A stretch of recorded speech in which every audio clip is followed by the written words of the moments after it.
Sir, വലത്ത് കാല് വെച്ച് അകത്തെ കയറണം. എന്റെ കമ്പനി വരുന്ന ആദ്യത്തെ മഹാനായ മനുഷ്യനാണ് സാർ. എന്റെ ഐശ്വര്യങ്ങളെല്ലാം സാറിന്റെ പ്രാർത്ഥന പോലെ ഇരിക്കും. ഒരു മിനിറ്റ്. താൻ ആ ഫയലിൽ നിന്ന് ഇയാൾ അപ്ലിക്കേഷൻ ഫോം എടുത്തേ. ബിരിയാണിയും ചോറും ഒക്കെ വാങ്ങിച്ചാ? വാങ്ങിച്ചു. കുപ്പി വാങ്ങിച്ച? കുപ്പി വാങ്ങിച്ചു. പക്ഷേ എന്ത് പക്ഷേ? എല്ലാം മുതലാളിയുടെ ചേട്ടനെടുത്ത് വിഴുങ്ങി. ചേട്ടനാ? എവിടെ? അകത്തുണ്ട്. അതെന്ത് ചെയ്യുന്നു? അകത്ത് ചുവരിലൊക്കെ ആഞ്ഞടിച്ച് എന്തൊക്കെയോ പുളിച്ച തെറികളൊക്കെ വിളിച്ച് പറയാണ്. എന്റെ അമ്മയെ കൈയും കാലും പിടിച്ച് കരഞ്ഞു കൊണ്ടുവന്നത് അയാളെ തകരാറാക്കൂ? ആവാൻ സാധ്യതയുണ്ട്. നിനക്ക് അങ്ങനെ അറിയാം? ആ തെറികൾക്കിടയിൽ നല്ലൊരു പദം ഉപയോഗിക്കുന്നത് ഞാൻ കേട്ടു. എന്താ അത്? പറയടാ. അവന്റെ അമ്മയുടെ ഇൻസ്പെക്ഷൻ. എന്താണ് പറഞ്ഞേ? സാർ, അതല്ല സാർ, അതല്ല. അതായത് ഇവിടെ ഇൻസ്പെക്ഷൻ നടക്കാൻ പോകുന്നു അറിഞ്ഞിട്ട് ഞങ്ങളോട് വിരോധമുള്ള ചിലര് സാറ് ഭയങ്കര സ്ട്രിക്റ്റ് ആണ്, അവന്റെ അമ്മയുടെ, അതായത് എന്റെ അമ്മയുടെ ഇൻസ്പെക്ഷൻ അത് നടന്ന പോലെ തന്നെ എന്ന് ആരോ ചിലര് പറയുന്ന കേട്ടിട്ട് ഇവൻ വന്ന് എന്നോട് പറയായിരുന്നു. അല്ലാതെ സയ്യേ സാറിന്റെ അല്ല. അയ്യേ, ഇന്നെന്തെങ്കിലും ബുദ്ധിമുട്ടുണ്ടെങ്കിൽ വേറെ ദിവസം വന്ന് ഇൻസ്പെക്ഷൻ വേണ്ട വേണ്ട, ആ പണി ഇന്ന് തന്നെ തീർത്ത് കളയാം. ഇലക്ട്രിക്കൽ സർക്യൂട്ടിന്റെ ഡയഗ്രാം അവിടെ ഉണ്ട്. അവിടെ സാർ, അവിടെ ഉണ്ട് സാർ.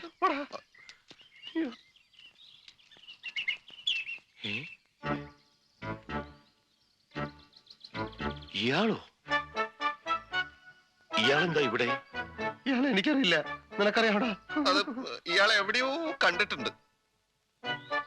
സാർ, ഇൻസ്പെക്ഷൻ വരുമ്പോ ആവശ്യമില്ലാത്തവർ ഇവിടെ നിൽക്കാൻ പാടില്ല എന്ന് അറിഞ്ഞൂടെ? വഴിപോക്കർ എന്തിനാ ഇവിടെ നിൽക്കുന്നത്? പ്ലീസ്, പൊതുവഴി അതാണ്, പൊതുവഴി അതാണ്, അതിലേ വെക്കുള്ളൂ, അതിലേ വെക്കുള്ളൂ. സാർ, വലത്ത് കാല് വെച്ച്, ഞാൻ നേരത്തെ പറഞ്ഞ പോലെ സാർ, വലത്ത് കാല് വെച്ച്. ISI മാർക്ക് എവിടെ? സൂക്ഷിച്ചു നോക്ക് സാറേ, അപ്പൊ കാണും. സാർ, ഇത് ഡൽഹിയിൽ നിന്ന് കൊണ്ടുവന്ന ബെസ്റ്റ് സ്വിച്ചസ് ആണ് സാർ. ISI മാർക്ക് നിർബന്ധമാണ്. മോന്തയ്ക്കൊന്ന് കൊടുത്തിട്ട് കണ്ണാടി എടുത്ത് കാണിച്ചു കൊടുക്കടാ, അപ്പൊ കാണും മാർക്ക്. അതൊക്കെ പോട്ടെ. കേബിൾസ് ഒക്കെ ആർമിയുടെ? അതെ സാർ. ഇല്ലെങ്കിൽ നീ എന്ത് ചെയ്യും? നീ മിണ്ടരുത്. ലൈറ്റിനും മെഷീനും ഒക്കെ ഒരേ കണക്ഷനാണ്. അത് ഞാൻ ഇതിന്റെ അത് പാടില്ലെന്ന് അറിഞ്ഞുകൂടെ? ഇതേ സമ്മതിക്കില്ല. സമ്മതിച്ചില്ലെങ്കിൽ താൻ ഇവിടുന്ന് പോവില്ല. ഇയാളാരാ? സാർ, ഒരു വഴിപോക്കനാണ്. അല്ല, ഞാൻ അവന്റെ ചേട്ടൻ. അതെന്റെ കുറ്റമല്ല സാർ. സോറി, ഞാൻ സാറ്റിസ്ഫൈഡ് അല്ല. ഇയാളുടെ കാര്യത്തിലോ വയറിങ്ങിന്റെ കാര്യത്തിലോ? രണ്ടിലും. സാർ, ഉടനെ ഇതൊക്കെ ചേഞ്ച് ചെയ്യണം. സാർ, അത് ഞാൻ പ്ലീസ് ഒന്ന് പറയാം സാർ. അതായത് നിക്ക് മര്യാദക്ക് പരിശോധിച്ച് ഒപ്പിടുന്നതാണ് നല്ലത്. ചുമ്മാ എന്തെങ്കിലും കുറ്റം കണ്ടുപിടിച്ച് തടസ്സം ഉണ്ടാക്കുക ഇവരുടെ സ്ഥിരം വഴിന്ന് മാറണം. ഇല്ലെങ്കിൽ നീ എന്നെ സസ്പെൻഡ് ചെയ്യടാ. ഒപ്പിടുற പട്ടി, ഒപ്പിടുற പട്ടി, തെണ്ടി നായിന്റെ കുട്ടി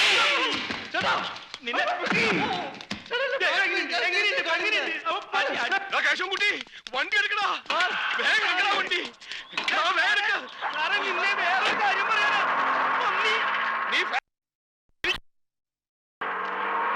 ഫാക്ടറി തുടങ്ങിയില്ലെങ്കിൽ എനിക്കൊരു പുല്ലുമില്ലടാ. നീ പോടാ പട്ടി, കള്ളുടിയാ. കള്ളുടിയ നിന്റെ അച്ഛൻ. പോടാ.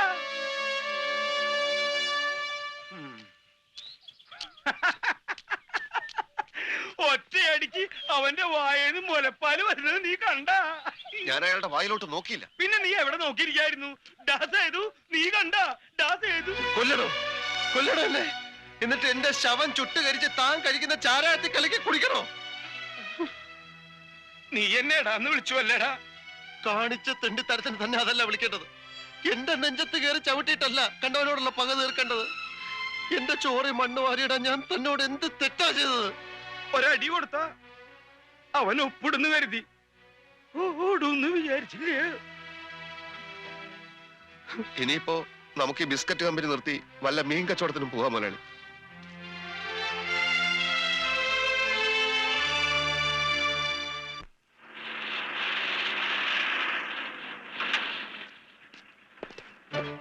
പിടിക്കടോ അമീഷക്കാരനെ.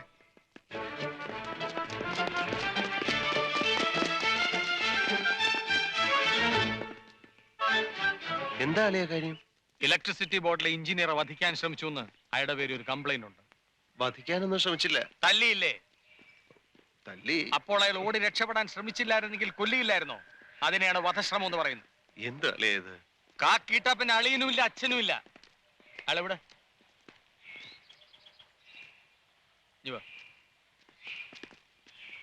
ഇതൊക്കെ ഒരു വിരട്ട് മാത്രമാണ്, ശമ്പളം വായിക്കണ്ടേ? നമ്മുടെ പഴയ എഞ്ചിനീയർ ഇല്ലേ അയാള്? ആക്ച്വലി എന്താണ് ഉണ്ടായത്? ഗംഗമായി ഇനി ഒരു കത്തിക്കുത്തും കൊലപാതകവും കൂടെ നടന്നു കിട്ടിയാൽ ഊച്ചാളിക്കുറുപ്പ് കലക്കും. അടി ചെയ്യും ഉപകാരം അണ്ണൻ തമ്പിയും ചെയ്യൂല എന്നൊരു ചൊല്ലുണ്ട്. പോലീസുകാരുടെ ഇടി കൊണ്ടിട്ടെങ്കിലും അവനൊന്ന് മര്യാദക്കാരനായാ മതിയായിരുന്നു ഭഗവാൻ. ഞാൻ അപ്പോഴേ പറഞ്ഞതാ അവൻ എവിടെ നിർത്തിയ കുഴപ്പമുണ്ടാക്കും. അച്ഛനത് ഇങ്ങോട്ട് പറ. ദേ നിൽക്കുന്നു റെക്കമെൻഡ് ചെയ്ത ആള്. എങ്ങനെയെങ്കിലും നന്നായി പോട്ടെ എന്ന് വെച്ച് പറഞ്ഞതാ. അല്ല, നിനക്ക് ആ സുഗതനോട് പറഞ്ഞ കേസൊന്ന് ഒതുക്കി തീർത്തൂടെ? അളിയനും വലിയ സ്നേഹമായതുകൊണ്ട് പറഞ്ഞ ഉടനെ ഞാൻ കേൾക്കും. ഞാൻ സ്റ്റേഷനിൽ വെച്ച് കണ്ടപ്പോ ആലുവ മണപ്പുറത്ത് കണ്ട പരിചയം പോലും എന്നോട് കാണിച്ചില്ല. പിന്നെ അതയാള് ദേഷ്യം തീർത്ത് തന്നെയാ. ആണെങ്കിൽ കണക്കായി പോയി. വെള്ളിയേട്ടന്റെ കയ്യിലിരിപ്പേ ഇത്തിരി നന്നാവണം. ചേച്ചി മതി മതി. എന്താ ഇവിടെ ഒരു ഉന്നതതല സമ്മേളനം? എല്ലാ പാർട്ടികളും എത്തിയോ? എടാ സുഗത, നീ അവനെ പോലീസുകാരെ കൊണ്ട് തല്ലിച്ചോ? അങ്ങനെ വേണ്ടി വന്നില്ല. കുറുപ്പ് സാർ പോലീസുകാരെ ഒന്നടങ്കം തെറി വിളിച്ചു. അവര് കയറി ഒന്ന് മേഞ്ഞു. അതിനിടയിൽ കൂടെ ഞങ്ങൾ തമ്മിലുള്ള കണക്കും തീർത്തോന്ന് എനിക്കൊരു സംശയം. എടാ ദ്രോഹി, അവൻ ഒന്നുമില്ലെങ്കിൽ നിന്റെ അളിയന് അത് ഈ മുരിക്കും പറ്റില്ല തിണ്ണേല്. കേസ് ഇവിടെ നിൽക്കുന്ന ലക്ഷണമില്ല. കൊലപാതക ശ്രമമാണ്. ആ എഞ്ചിനീയറെ വിളിച്ചു വരുത്തി വാടക കൊണ്ടേ കൊണ്ട് കൊല്ലിക്കാൻ ശ്രമിച്ചതിന് നിന്റെ പേരിലുണ്ട് കേസ്. അയ്യോ ഞാൻ ഒന്നും പറഞ്ഞിട്ട് കാര്യമില്ല. നിന്നെ ഞാൻ വിടാം. പക്ഷെ മിനിമം 6 വർഷം അവൻ അകത്ത് കിടക്കും. അത് കണ്ടിട്ട് വേണം എനിക്കിവിടെ സ്വസ്ഥമായിട്ട് ജീവിക്കാൻ. സുഗത, വീട്ടിലെ വൈരാഗ്യം പുറത്ത് കാണിക്കരുത്. അത് പറഞ്ഞു തീർക്കാവുന്നതല്ലേ ഉള്ളൂ. സത്യവിരുദ്ധമായി ഞാൻ ഒന്നും ഇതുവരെ ചെയ്ത് ശീലിച്ചിട്ടില്ല അമ്മവ. താൻ ആരാ? ഹരിചന്ദ്രൻ അല്ല, ദേവേന്ദ്രന്റെ അച്ഛൻ മുത്തുപടർ. താൻ വലിയ വർത്തമാനൊന്നും പറയണ്ട. ഈ രാജ്യത്ത് എന്തെങ്കിലും പ്രശ്നം ഉണ്ടായത് ഞങ്ങൾ തീർത്തോളാം. വിദേശ ശക്തി ഇടപെടേണ്ട കാര്യമില്ല. എടി രേണു, നീ എന്ത് പൂരം കാണാനാ നിൽക്കുന്നത്? മനുഷ്യന്റെ വിശക്തി വല്ല നക്കാൻ വിളമ്പി എടി. അളിയന്റെ ചോട്ടോടി പോടാ.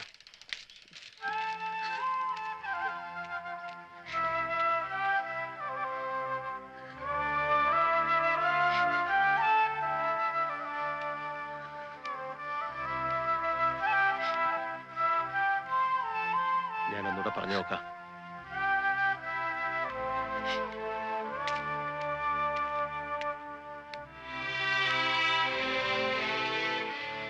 അളിയ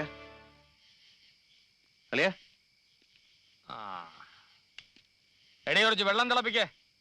കൈക്കൊക്കെ വല്ലാത്ത കഴപ്പം ചൂട് പിടിക്കണം. ഈ കൈ കൊണ്ടുവന്നോ ഒത്തിരി പണിഞ്ഞതാ. എന്താ സംഗതി വെറുതെ വഷളാക്കരുത്. ഒന്നുമില്ലേലും നമ്മളൊക്കെ ഒരു കുടുംബമല്ലേ? ആ വിചാരം എല്ലാവർക്കും ഉണ്ടാവണം. മറ്റൊന്നും വേണ്ട, ജാമ്യം. കൊലപാതകത്തിന് ഉപയോഗിക്കാൻ ഉദ്ദേശിച്ച മാരകായുധം കണ്ടെടുക്കാതെ ജാമ്യം കിട്ടില്ല. അങ്ങനെ ഒന്നുമില്ലല്ലോ. തെളിവ് ഞങ്ങൾ ഉണ്ടാക്കുവളിയാ. നീ പോ. ഉപദ്രവിക്കരുത്. ഒന്നിങ്ങി വന്നേ, നീ വന്നേ. അത് അളിയനും എന്നുള്ളത് നമുക്ക് വിടാം. മറ്റൊന്നും വിചാരിക്കരുത്. അളിയന് പണത്തിന്റെ ബുദ്ധിമുട്ടുണ്ടെന്ന് എനിക്കറിയാം. സംഗതി എങ്ങനെയെങ്കിലും ഒന്ന് ഒതുക്കി തീർക്കണം. ഇപ്പൊ എന്റെ കയ്യിൽ ഇത്രയേ ഉള്ളൂ. 600 രൂപ കാണും. അതും നിനക്ക് ഡൗട്ടാ? 600 രൂപ നാണമില്ലല്ലോടാ നിനക്ക്? നാണവും മാനവും ഒക്കെ വിറ്റതിന്റെ ബാക്കിയാ. എനിക്ക് നിന്റെ ഈ നക്കാപ്പിച്ചൊന്നും വേണ്ട. ഇങ്ങനെ വല്ലതും ചെയ്യാൻ ഉദ്ദേശം ഉണ്ടെങ്കിൽ വീടിന്റെ ഈ ഭാവം എഴുതി തരാൻ പറ. അളിയ, അത് ആശയ്ക്കുള്ളതല്ലേ?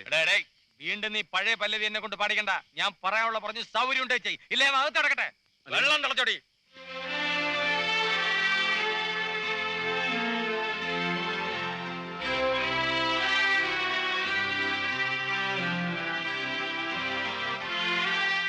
അച്ഛൻ എന്നെ വിളിച്ചോ? ഞാൻ അവളോട് പറഞ്ഞു. എന്നോട് വന്ന് കരഞ്ഞിട്ടിപ്പോ ഞാൻ എന്ത് ചെയ്യാൻ? ചേച്ചി ലോക്കപ്പിൽ കിടക്കുന്നത് എന്റെ കൂടെ ചേട്ടനല്ലേ? ഞാൻ പ്രേമനെ വിട്ടിട്ടുണ്ട്. ജാമ്യത്തിൽ ഇറക്കാനുള്ള എന്തെങ്കിലും വഴി അവൻ കാണും.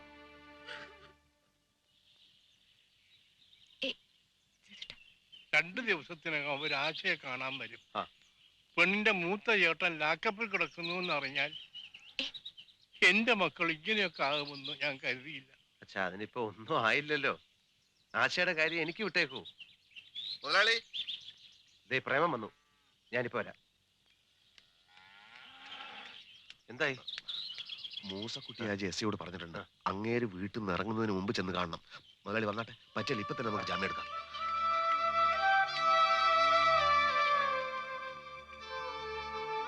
ചേച്ചി, many many happy returns of the day.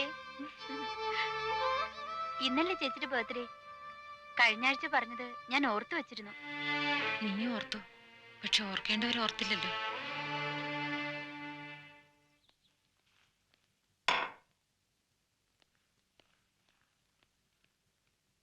Sir, S I sir. ഞാൻ കുറച്ചു നേരം എവിടെയാണ്? സാറ് സിഗരറ്റ് ചുണ്ടത്ത് വെച്ച് തീപ്പെട്ടിക്ക് വേണ്ടി തപ്പിയപ്പോ ഉറങ്ങിപ്പോയി. ഞാൻ ഇനിയും കുടിക്കും.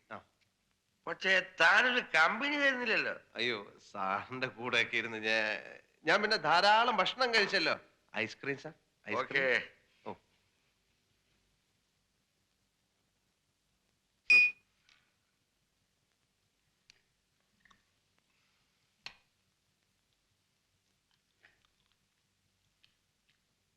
എടോ, ഓ, പോലീസുകാര് മനസാക്ഷി ഇല്ലാത്തവരാണെന്ന് പറയുന്ന ചുമ്മാതാ. അയ്യോ, പോലീസുകാർക്ക് ഏറ്റവും കൂടുതലുള്ളത് മനസാക്ഷിയാണ്.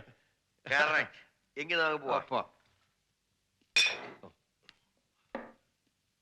തന്റെ ചേട്ടൻ ഇനിയും വല്ല കേസിലും പെട്ട എന്നെ വന്ന് കണ്ടാ മതി, ഞാൻ രക്ഷിക്കും. ശരി. കൊലക്കുറ്റമാണേലും ഞാൻ രക്ഷിക്കും. ആ, ശരി. കാരണം തന്റെ എനിക്ക് വലിയ ഇഷ്ടമാ. ആ, ശരി. സാർ. സാർ. ഇന്ന് സാർ. ഡേയ്, പിടിച്ചോ.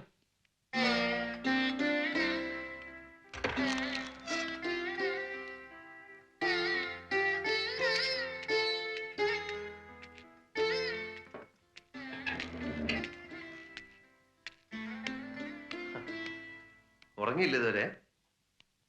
വെള്ളം ചൂടാക്കി വെച്ചിട്ടുണ്ട്. കുളിച്ച് ഭക്ഷണം കഴിച്ച് മേലെ പോയാ പോരെ? അയ്യോ, ഞാൻ ഭക്ഷണം കഴിച്ചു. എന്തേ, സുലൊന്നും കഴിച്ചില്ല? ഞാൻ കാത്തിരിക്കുന്ന സേതുവേട്ടന് അറിയാമായിരുന്നിട്ടും ഇന്ന് എങ്ങനെ വേണ്ടി വന്നു? ശരി, ഞാൻ കൂട്ടിരിക്കാം. സുലു വന്ന് കഴിക്കാം. വേണ്ട സേതുവേട്ട, എന്റെ വയറ് നിറഞ്ഞു. നീ ഇങ്ങനെ തുടങ്ങിയല്ലോ സുലു. വന്നേ, ഞാൻ വിളമ്പി തരാം. വരാൻ വാ.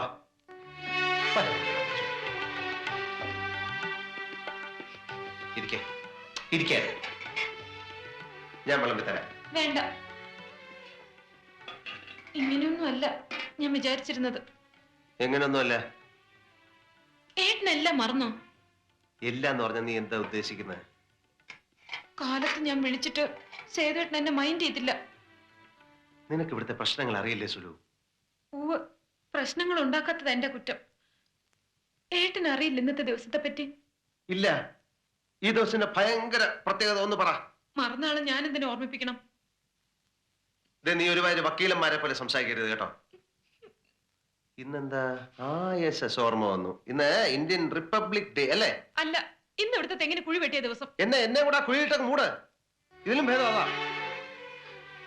സേതുവേട്ടൻ ജനിച്ചന്ന് മുതലുള്ള ഓരോ കാര്യങ്ങളും ദാ ഇവിടെ ഉണ്ട് എന്റെ മനസ്സിനകത്ത്. പണ്ടൊക്കെ സേതുവേട്ടനും അങ്ങനെ തന്നെയായിരുന്നു. എന്റെ കാര്യങ്ങൾ എന്നെക്കാൾ ഓർമ്മിച്ചിരുന്നത് സേതുവേട്ടനായിരുന്നില്ലേ? ഇവിടെ ഇപ്പൊ എന്തുണ്ടായെന്നാ നീ പറയുന്നത്?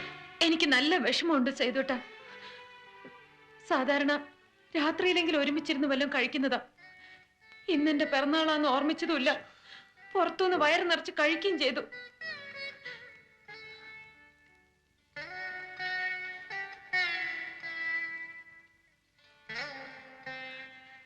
ഇത് അവസാനത്തെ പിറന്നാളൊന്നുമല്ലല്ലോ. അടുത്തതിനെ ഓർമ്മിക്കാം. ഉവ്വ്, എനിക്കെല്ലാം മനസ്സിലാവുന്നുണ്ട്. നിനക്കൊന്നും മനസ്സിലായിട്ടില്ല, മനസ്സിലാവുകയില്ല. അത് നിന്റെ കുഴപ്പമല്ല, പെണ്ണെന്ന് പറയുന്ന ജാതിയുടെ കുഴപ്പ. പുറത്ത് വെച്ച് ആകാശം ഇടിഞ്ഞ് തല വീണാലും സഹിക്കാം. പക്ഷെ വീട്ടിൽ വന്ന് കയറുമ്പോ മോന്തം വീർപ്പിച്ചുകൊണ്ടിരിക്കുന്ന ഭാര്യയെ കണ്ടാലുണ്ടല്ലോ, ഞാൻ വേണ്ട, അതും നിനക്ക് മനസ്സിലാവില്ല.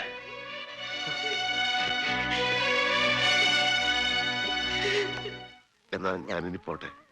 മുതലാളി അന്വേഷിക്കുന്നുണ്ടാവും. അതുകൊണ്ട് മാത്രമല്ല, സ്ഥിരമായിട്ട് ഞാനിങ്ങനെ പുറകെ നടന്നാൽ നാടും വീടും കുടിയൊന്നുമില്ലാത്ത എനിക്ക് നഷ്ടപ്പെടാനൊന്നുമില്ല.